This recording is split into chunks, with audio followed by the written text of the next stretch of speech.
I wonder, I wonder if how much of the differences that we're seeing are actually related to differences in culture. Because I have some rather troubling questions related to culture. And as you've spoken a lot about issues related to multiculturalism, I figured maybe we could address some of that because Sure. what does it mean to say British culture, Right. Western culture? Is there even enough uniformity of value for that to be a meaningful phrase? And what is it that we should be worried about losing Yeah. if that's diluted? Yeah, that's a huge one. We're all trying to think about this at the moment.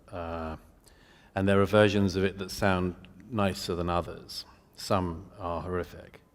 We have this big discussion now, what is our culture, what is Britishness, what is... And every country in Europe is having that discussion, and I hear it here, I hear it in Canada.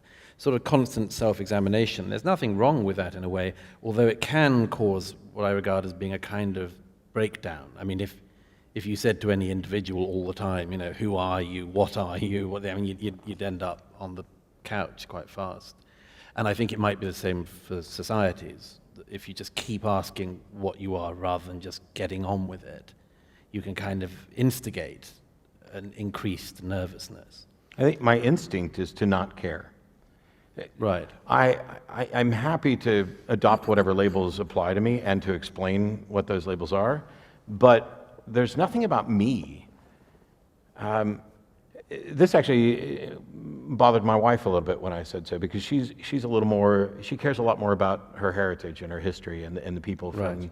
the Appalachian Mountain or the Smoky Mountains and things like that, and what those people have gone through. And I don't want to be just dismissive of history, but one of my ancestors was the preacher who was the founder of one of the first 3 Baptist churches that became the Southern Baptist Convention.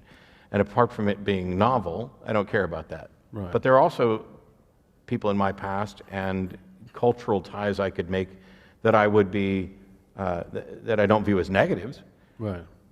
but they're not me. No, but there's another French philosopher, Alain Finkielkraut, who recently said in an interview something I was very struck by. He said, we in France used to think that what we had was worth taking around and giving to the rest of the world.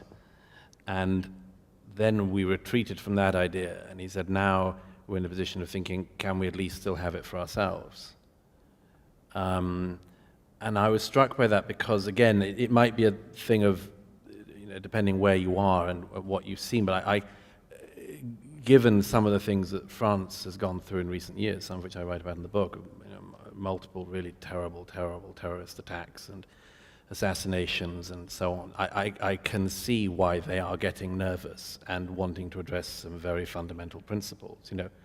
Is what we have in the secular French state, which allows for religion, but now is dealing with new problems, is it all vulnerable?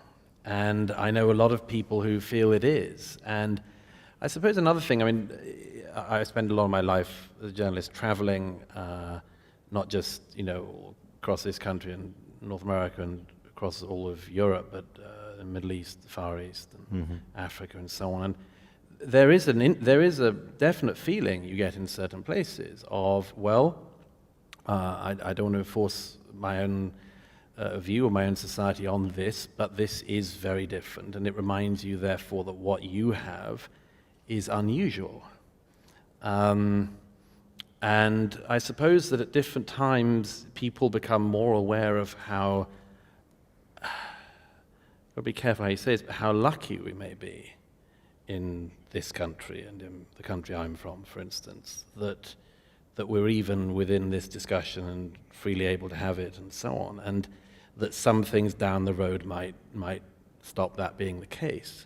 So I think that there are moments when societies become kind of febrile like that. Let me give an example.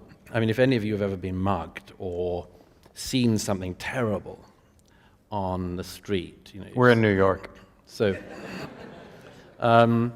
it changes the way you look at people for quite some time afterwards, and maybe forever.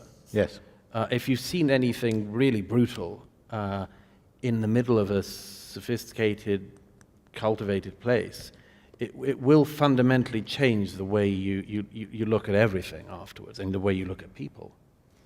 And, this is the case with conflict zones, war zones I've been in.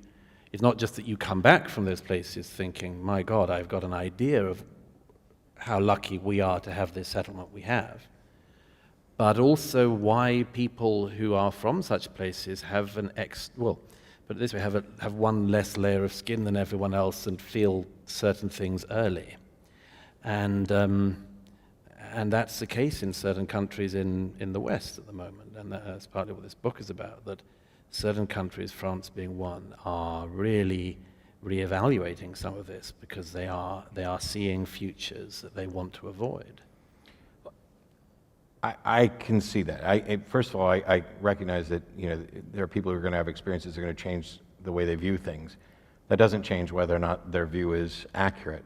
Sure. But when it comes to this idea that we need to protect our culture, whatever it is, from some other culture, that just doesn't seem to resonate with me for any reason, because maybe it's because I'm the standard generic privileged white American dude who doesn't care that much about his past, but I view things in terms of there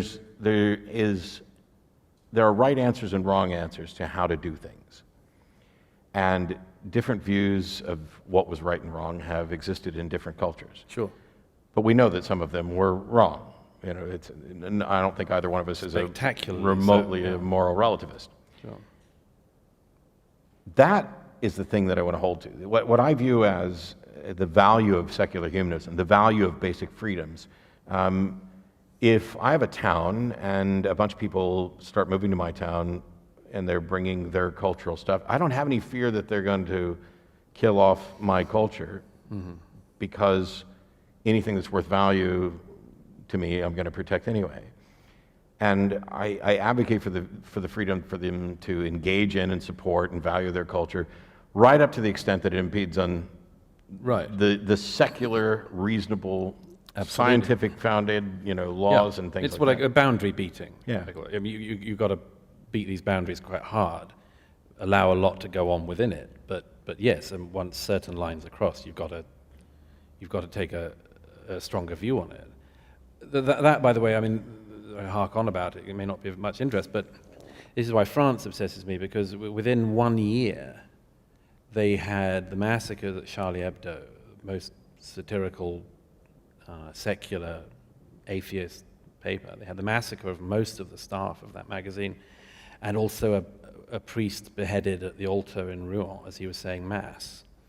If that extremity of things can happen in a culture in quite a short space of time, that is the sort of thing that would return you to the fundamental questions. And as I say, one of the fundamental questions all the time is what we have the sort of natural default position of humankind, or is it a pretty unusual thing caused by quite unusual factors?